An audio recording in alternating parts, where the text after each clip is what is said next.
नमस्कार, health live में आप सभी का स्वागत है। मैं हूं सनी वालिया। आज हम आपके लिए लेकर आए हैं piles and digestive problem special. लेकिन पाइल्स के अलावा कुछ और भी ऐसी समस्याएं होती हैं, ऐसी डाइजेस्टिव प्रॉब्लम्स होती हैं जिसके बारे में लोग थोड़ा कम जानते हैं, लेकिन ये पाइल्स से भी ज़्यादा खतरनाक हो सकती हैं। जैसे कि फिस्टुला की अगर हम बात करें, फिशर की बात करें, इस पर भी आज हमारी चर्चा रहेगी।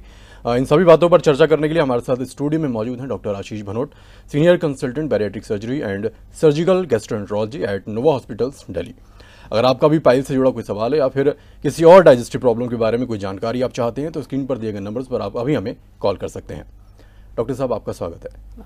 जैसे कि मैंने अभी बताया कि पाइल्स के अलावा भी कुछ और डाइजेस्टिव प्रॉब्लम्स होती हैं, लेकिन जो आम तौर पर पेशेंट्स आते हैं वो इसको पाइल्स ही समझते हैं। तो और कौन कौन सी प्रॉब्लम्स हैं और कैसे वो अलग होती हैं पाइल्स से?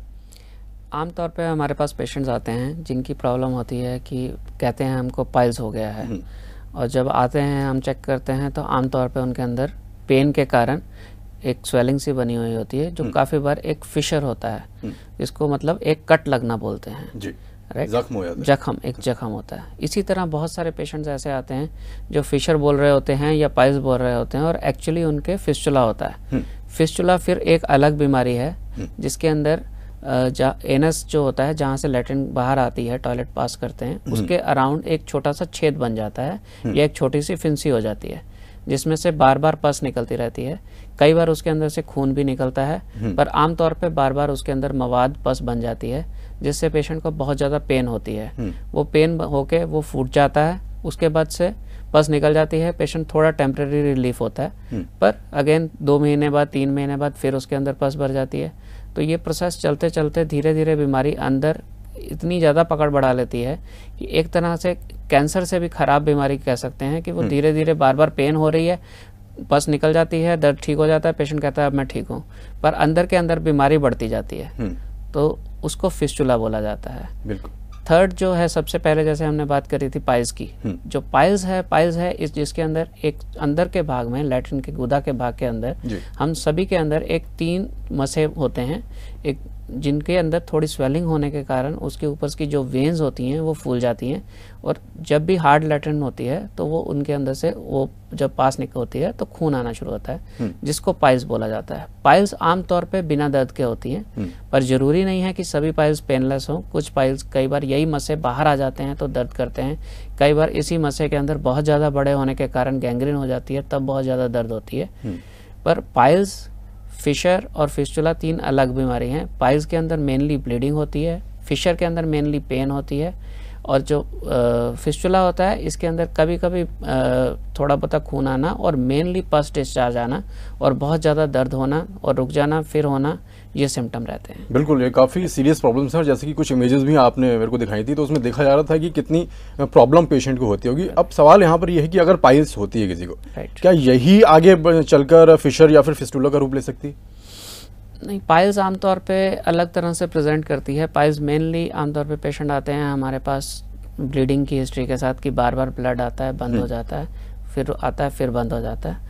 और कुछ बार पेशेंट ऐसे आते हैं कि अंदर का भाग थोड़ा सा बाहर आ रहा है, जो अगर थोड़ा भाग बाहर आ रहा है, मसे बाहर आ रहे हैं, तो आमतौर पे वो पाइल्स के कारण आ रहे होते हैं और साथ में इसके ब्लीडिंग एसोसिएटेड होती है।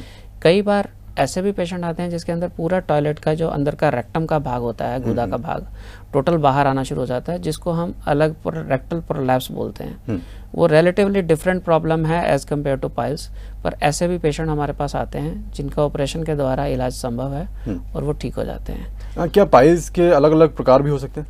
हाँ, पाइल्स के अलग प्रकार होते हैं। पाइल्स के प्रकार में मेनली हम ये लेके चलते हैं कि डिग्रीज बोलते हैं। पाइल्स जब शुरू होती है तो वो सिर्फ स्वेलिंग शुरू होती है अंदर के अंदर, तो उसको फर्स्ट डिग्री पाइल्स बोलते हैं। जैसे जैसे वो स्वेलिंग बढ़ती है और वो बाहर आती है टॉयलेट करने के टाइम, फिर वापस चले जाती है, जैसे वो स्टूल पास करते हैं, तो वो 2nd डिग्री पाइल्स के अंदर गिने जाते हैं। जब 3rd डिग्री पाइल्स है कि वो बाहर आ गए और वापस नहीं जा रहे और वो परमानेंट वहीं पे रह रहे हैं, उनको हम 3rd स्टेज पाइल्स कहते हैं। 2nd और 3rd स्टेज पाइल्स में आमतौर पे ऑपरेशन की ज़रूरत पड़ती है। 1st स्टेज पाइल्स काफ़ी बार दवाइयों से ही मैनेज हो जाता है। अच्छा, मतलब कि इंटरनल और एक्सटर्नल ये 2 तरह से हो सकता है। राइट। ऐसा भी कहा जाता है कि जो पाइल्स है ये सभी को होता है। हाँ, पाइल्स एक्चुअली सभी के अंदर, ये एनल कुशंस हैं, ऑलमोस्ट सभी के अंदर हैं, ये 3 नॉन एनल कुशंस हर एक के अंदर हैं। तो ये कुशंस अगर आप जोर लगाते रहते हो या कॉन्स्टिपेशन रहती है तो ये धीरे धीरे प्रोट्रूड करने शुरू होते हैं, बढ़ने शुरू होते हैं और बाहर आ जाते हैं। तो इट्स नॉट जस्ट कि कॉन्स्टिपेशन के कारण ही होते हैं, काफ़ी बार ये इनहेरिटेड भी होते हैं, लैक्स होते हैं, लूज होते हैं फैमिलीज के अंदर, उनके अंदर पाइल्स रन करती है। चलिए कारणों पर हम और चर्चा करेंगे। ऐसा भी कहा जाता है कि जो पाइल्स है ये हर कोई, अगर हम एक लेमन की बात करें, क्या वो पहचान सकता है कि उसको ऐसी कोई प्रॉब्लम हो रही है? एक्चुअली पहचान ऐसा कहा जाता है कि स्वेलिंग के बाद इसका इसके पता बाद चलता है। आमतौर पे देखो मेन काम चीज़ तो यही है कि ब्लीडिंग से पहचान सकते हैं आप इसको, बट ब्लीडिंग का एक कारण नहीं है, इस भाग के अंदर ब्लीडिंग के काफ़ी और कारण भी हैं। जैसे मैंने ऑलरेडी बोला आपको, कई बार फिशर होता है, पेन के साथ ब्लीडिंग हो रही होती है, वो फिशर के कारण हो रही होती है। कई बार ऐसे पेशेंट्स आते हैं जिनके अंदर कैंसर है, कोई कोलन का या रेक्टम का कोई कैंसर है, और वो इसी तरह से ब्लीडिंग के साथ आते हैं, और जब हम चेक करते हैं तो वो कैंसर दिखाई देता है। तो सेल्फ इलाज या सेल्फ ट्रीटमेंट इसके अंदर बिल्कुल रिकमेंडेड नहीं है। एग्जामिनेशन करके आपके डॉक्टर ने अगर देखा है और उन्होंने बोला है पाइल्स है, देन आप पाइल्स की लंबे समय तक दवाई ले सकते हैं। पर एक टाइम तक पाइल्स अगर रिजॉल्व नहीं होती तो हम वेट नहीं करते रह सकते कि हम गोली लेते रहें, एक नहीं तो दूसरी नहीं तो तीसरी क्रीम लगाते रहें। स्पेशली यंग लोगों से ये बात ज़रूरी इंपॉर्टेंट है, क्योंकि आगे उनकी एवरी ईयर हर साल के बाद उनकी वो पाइल्स बढ़ती जाती है, अगर वो कॉन्स्टिपेशन और बाउल हैबिट्स वो खराब रहें। तो अगर ये ब्लीडिंग कॉन्टिन्यूस है तो अर्लीस्ट डॉक्टर के पास जाके, अगर दवाई की ज़रूरत है दवाई, और अगर ऑपरेशन की ज़रूरत है तो ऑपरेशन से इसका इलाज करना चाहिए। बिल्कुल। हमारे पास ऐसे भी पेशेंट आते हैं जो खून इतना बह चुका होता है कि जिनका हार्ट के अंदर तक प्रॉब्लम शुरू हो जाती है, कार्डियक फेलर जिसको हम बोलते हैं, ऐसे भी पेशेंट आते हैं, सीवियर एनीमिया के कारण कार्डियक फेलर हो जाता है। बिल्कुल। तो आज हम चर्चा कर रहे हैं पाइल्स और बाकी डाइजेस्टिव प्रॉब्लम्स पर, और डॉक्टर साहब जैसे कि बता रहे हैं कि काफ़ी सीरियस प्रॉब्लम्स ये हो सकती हैं, तो इसे इग्नोर ना करें। तो अगर आपका भी ऐसा कोई सवाल है या फिर कोई जानकारी आप लेना चाहते हैं तो स्क्रीन पर दिए गए नंबर्स पर आप अभी हमें कॉल कर सकते हैं। डॉक्टर साहब, आपने जैसे बताया कि ये हार्ट फेलियर तक की नौबत इसमें आ सकती है अगर इसको इग्नोर किया जाए। एज का आपने जिक्र किया था कि यंगस्टर्स को भी इग्नोर नहीं करना चाहिए, तो क्या किसी भी एज में ये हो सकती है प्रॉब्लम? या आमतौर पे ये बड़ी उम्र के लोगों में देखी जाती है, जैसे जैसे कॉन्स्टिपेशन होती है और जो ये लैक्स होते हैं, ये वॉल्स जो अपने कुशन्स हैं, तो उनमें ये बड़ी देखी जाती है। बट आजकल चेंज लाइफस्टाइल के कारण काफ़ी यंग पेशेंट्स भी हमारे पास आते हैं जिनमें ये शुरू हो जाती है।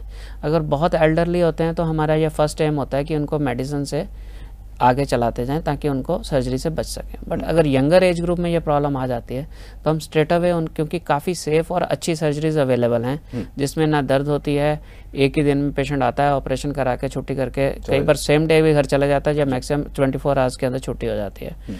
तो जो चीज़ इतनी आसानी से ट्रीट हो सकती है उसके लिए अनदर 40, 50, 100 साल, 60, 70 साल अपनी लाइफ के क्यों सफ़र करना। बिल्कुल। एक